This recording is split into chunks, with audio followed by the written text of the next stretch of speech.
The end of the world is coming. Zombies are rampaging. Humanity has faced an irreversible catastrophe. The surviving population rapidly shrinks. I sensed the apocalypse early and hid in an underground base. Formed a team in advance to hunt zombies, gradually uncovering the source of the apocalypse, and found it somehow related to me. September 15th, 2025. I sat at the computer typing the last line of code. A project ID researched for over a year. Finally completed today. It's a software that can crack car keys, allowing cars to be started. At that moment, the delivery guy knocked at the door. I frowned. I never shop online. So how did this package arrive at my house? For safety, I doubted the sender's identity and asked the courier to leave it at the door. Then I watched the delivery guy leave through the peephole. After he left, I opened the door and brought the package inside to check it. Inside was a black card with a finely detailed design and an ID number 6911 on the back. There was also a letter at the bottom of the box. It said the apocalypse is imminent. Follow the card to proceed. I laughed it off, thinking it was a silly prank. Then I suddenly remembered buying a membership called Dawn Tower on the dark web a year ago. Its description was, when darkness comes, it will give you a light. But what's terrifying is that I never provided any personal info when ordering. This sudden black card made me uneasy. My gut told me I had to go. I noted the latitude and longitude from the letter, then packed my things, preparing to head to the destination. I took a taxi to the airport and boarded a plane to the destination. Looking at the unfamiliar city, I opened the map, found a large supermarket, and bought plenty of various foods. Also bought 2 suitcases to pack them. Leaving the supermarket, I took a cab to the Dawn Tower location. An hour later, I looked across the street and saw groups of elderly people dancing in the park. This is just an ordinary park. Could it really be just a prank? While I hesitated, I saw a man with a suitcase, wearing a black hat, looking around nervously, as if searching for something. I moved to approach and showed the black card, asking, "Brother, are you looking for this?" In Wangji. "What should I call you?" The man in the black hat replied simply, "Call me Lao He." Judging by his build, he seemed military trained. We looked at the seemingly normal park and went deeper into it. There was no tower-like building inside the park. We searched everywhere possible. I muttered, could it be underground in this park? Then I brightened up. Lao He, there's one more place we haven't checked, the air raid shelter. Saying that, we hurried toward the air raid shelter. Arriving at the shelter in the park center. At the entrance, we saw a tightly closed iron door. I started examining details on the door. On the right side was a symbol matching the one on the card. I placed the black card directly on it. A mechanical sound came from the door, and it opened in the middle. Lao He and I were just about to enter when I instinctively looked back and noticed a woman silently following us. Lao He also turned around and saw the unfamiliar person behind us. I instinctively reached out.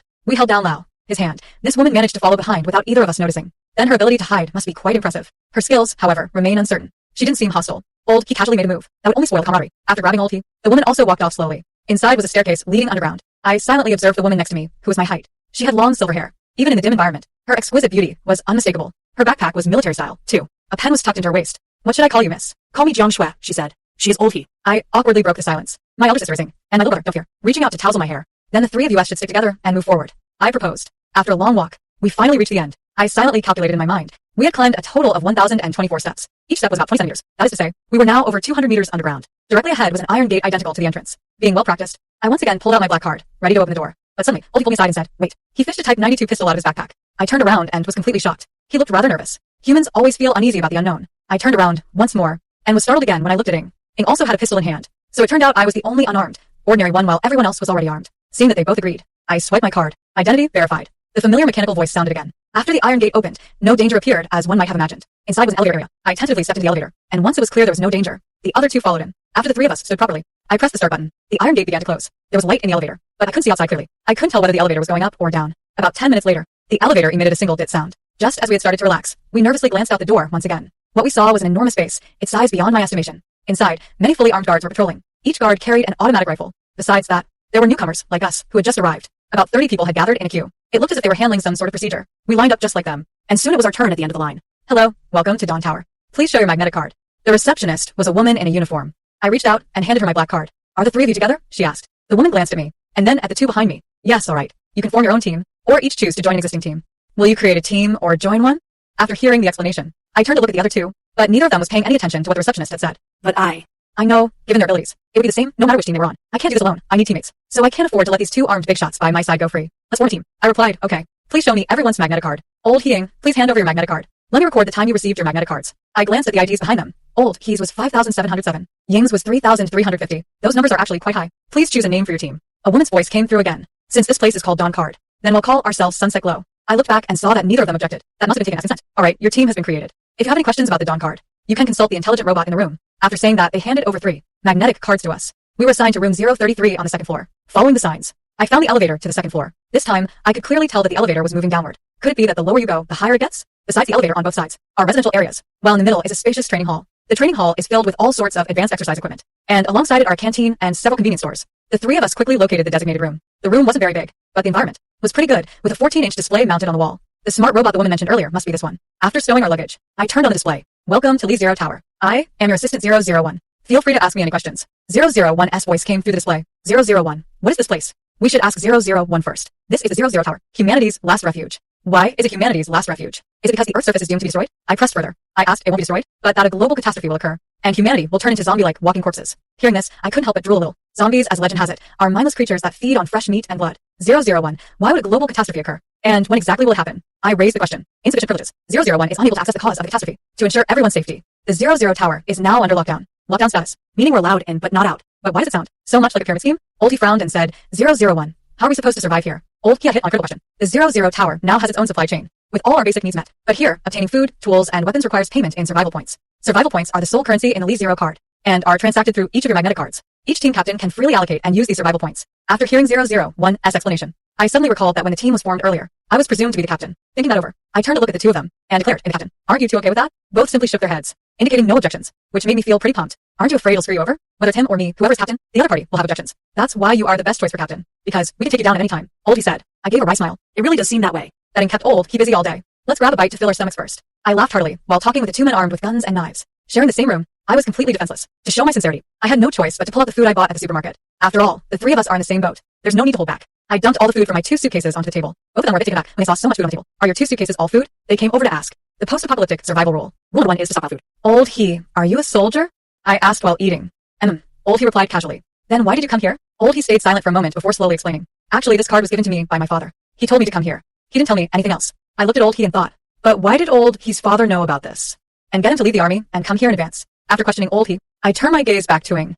And what does Ing do anyway? She's just an ordinary person. Usually, she just goes shopping and travels. Which ordinary person carries a gun around? I muttered to myself. He's a mercenary with the Black Rose organization. Old he interjected coldly from the side. I shuddered all over, feeling more like a weak little lamb. After finishing the meal, I resumed studying the dawn. In 001, there are a total of 5 levels in the 0 card. What are the lower floors used for? Insufficient privileges for 001. I asked, how can we increase our privileges? By raising the team level. Through completing team or individual tasks. Team levels range from 1 to 5. A level 1 team has a maximum of 4 members. A level 2 team can have up to 5 members. And so on. With a level 5 team having no member limit. What rules does the 00100 card have? Old he asked. How can we obtain survival points in 001? We already understand the importance of survival points. Task 2. Working in the ecological industrial zone for 8 hours yields survival points. Although training gives 5 points less than working, it benefits you personally. Conservatively estimating 8 hours of training per day. 3 people can earn 30 survival points in a day. After thinking for a while, I said, we still don't know the spending rate of the Dawn card yet, so for now we'll have to live frugally. Let's first use up our personal food supplies just in case. After saying that, I finished dividing all the food and placed it on the table. Once the food was distributed, we each picked a bed, planning to rest for a while and handle training and work later. Before I knew it, I was woken up by a knock at the door.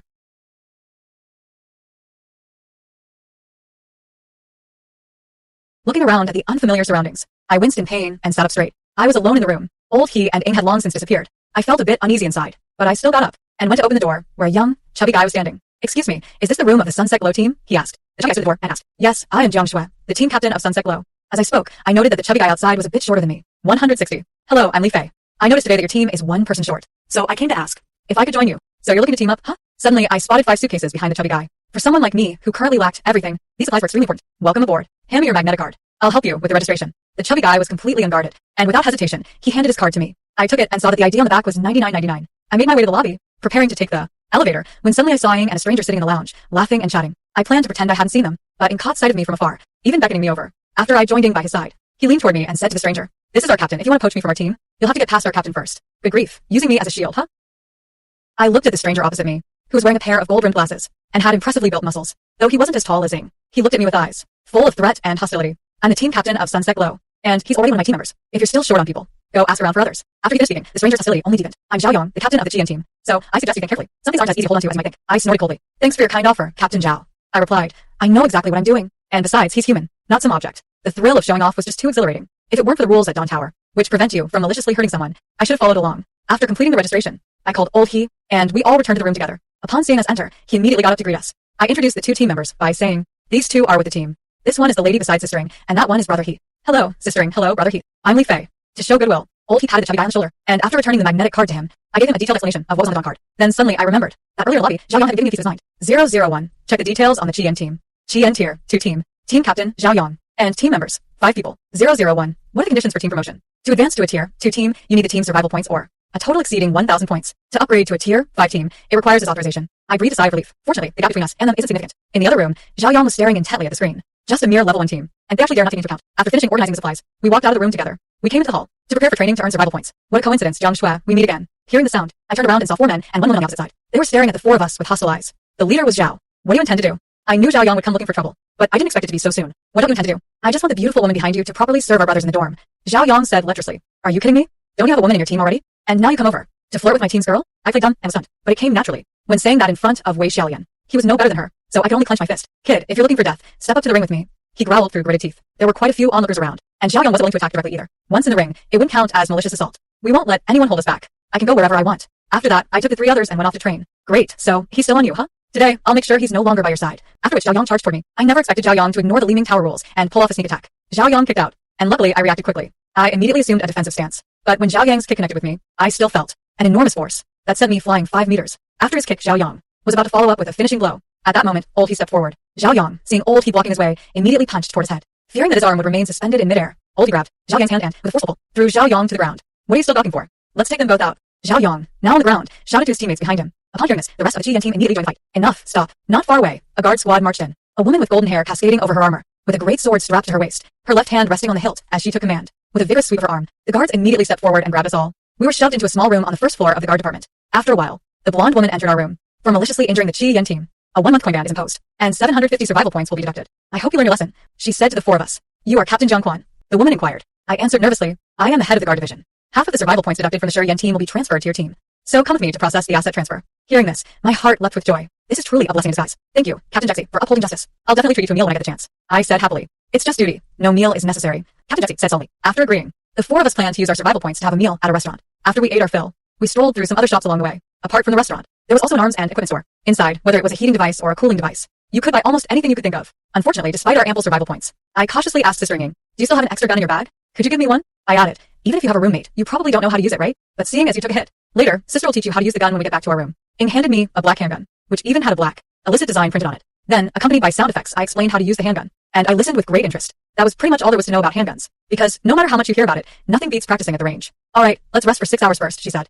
Then we'll head to the shooting range for some practice together. I don't know how long I slept, but I suddenly woke up, and after rousing everyone, the 4 of us found ourselves back in the training hall. They immediately handed me 100 bullets, and today's goal was to fire all of these 100 rounds. Lil Fat was even better than I was, saying he loved guns since he was a kid, and had bought many of them. We even practiced with replica guns under Old He's guidance, while Lil Fat and I trained our endurance, and Old He ending focused on explosive strength. This training continued relentlessly for a week, and our food supplies were more than halved by the intense workouts. September 24th, 2025, there was dense fog 200 meters underground, and we had no idea that the fog had persisted on the surface for 8 days, and worldwide panic broke out. Rumors said it was a sign of the apocalypse. September 25th, 2025, the fog today was especially pungent, and soon developed high fevers. September 26th, 2025, zombies, familiar yet strangely alien, started appearing all over the world, and they were frantically hunting for prey. Every corner of the globe descended into chaos. Meanwhile, those in training could hear a broadcast. Please proceed to the first floor conference hall within half an hour. Half an hour later, almost everyone had gathered in that hall. I took a quick glance, and counting the security personnel, there were roughly 1,000 people in Leminka at that moment, and announced, I'm Jesse, the commander of the security division. Next, I'll introduce the overall head of the Dawn Tech department. In the future, if you encounter any related issues, you can contact them at any time. I know that many of you came to Leminka partly out of curiosity, but that's not important. The following video will give you all the answers. The large screen behind him suddenly lit up. Vehicles on the roads were so wrecked and scattered that passage was impossible. The entire city looked as if a massive disaster had struck. On the streets, some people, as if driven mad, charged others, biting them to death. In an instant, we witnessed countless scenes of brutal urban devastation. It's real electronic surveillance. The surveillance video must be fake. This footage is obviously edited. Up until now, some people still don't believe what has happened. Survivors, I am your tower master, Wong. The screen suddenly goes blurry. Then a person wearing a platinum mask appears, clad in a red robe with golden hair like Jess's. At this moment, the tower master is sitting at a desk, his eyes under the mask staring at everyone in the hall. First, I can confidently tell you all, the video you just saw is real and already happened. The Dawn Tower has kept its promise. If darkness comes, Dawn Tower will give you a light. I hope you will cherish this chance. Dawn Tower does not allow bystanders. Everyone must have a purpose.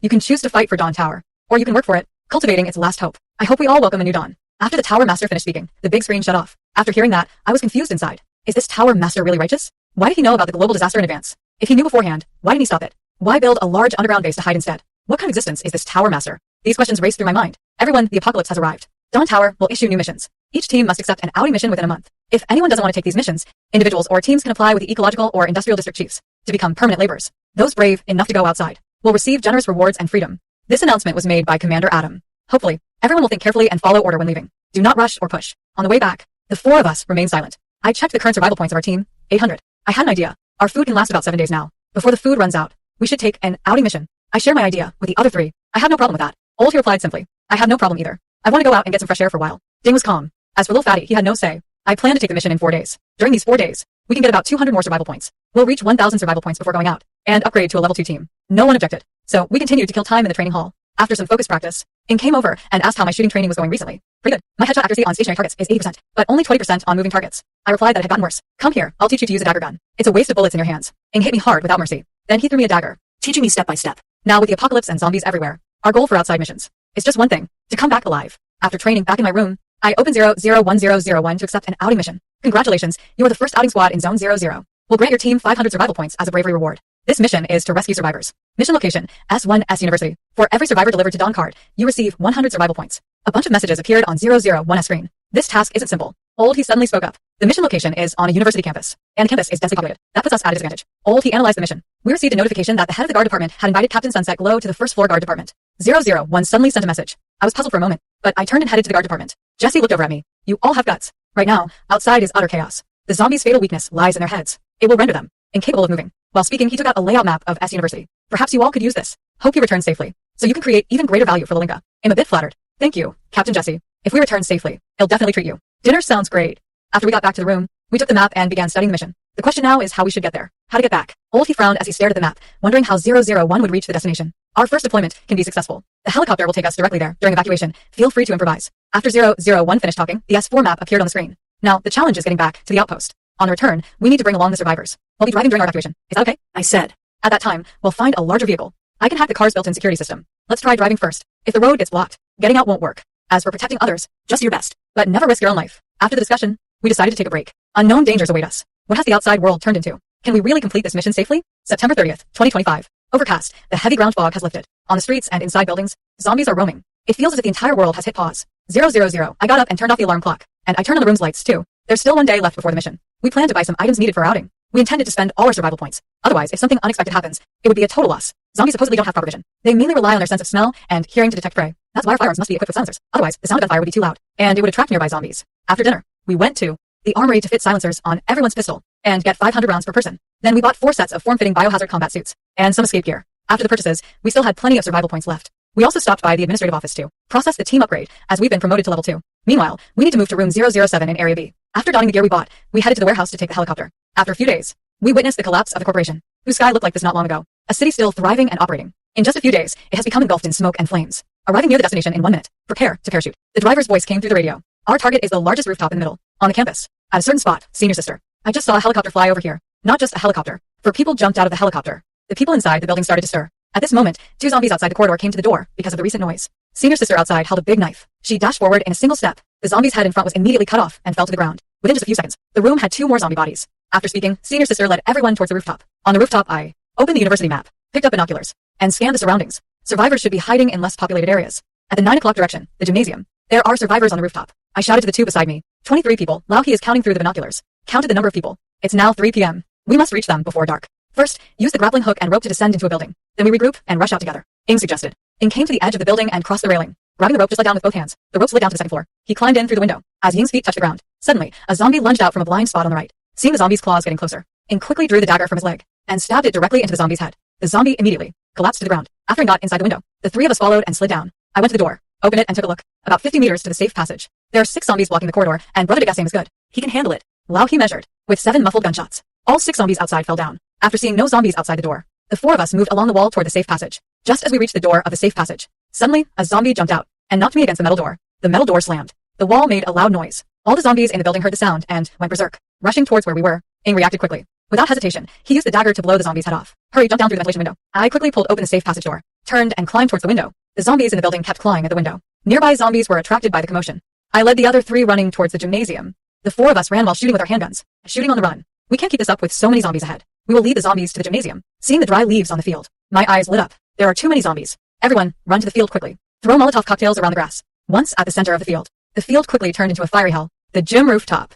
The students cursed us one after another. Students with weapons, come with me to back them up, the senior said with determined eyes. However, no one was willing. The senior looked a bit disappointed. She turned and went downstairs alone. Most of the zombies on the playground were burned to death. The rest were taken down by our daggers. Having dealt with those zombies, we were already covered in ashes. By now, there weren't many zombies left near the gym. We reached the gym. At the entrance, by the main door, there was a weak girl holding a long knife. Corpses were lying all over the ground. Seeing the girl's fighting ability, I suddenly understood why there were survivors here. I ran forward to help the girl up. I handed her a bag of compressed biscuits and a bottle of water. After resting for a few minutes, the 5 of us arrived at the rooftop. Seeing these students with weapons, I frowned. Then I turned to the side of the girl we had just seen. What's your name? Jiao Yuli, I replied with a smile. Looking at the bloodstained girl, I suddenly thought of making her the 5th member of our team. I'm Wang Ji, I said. That sister is Ing.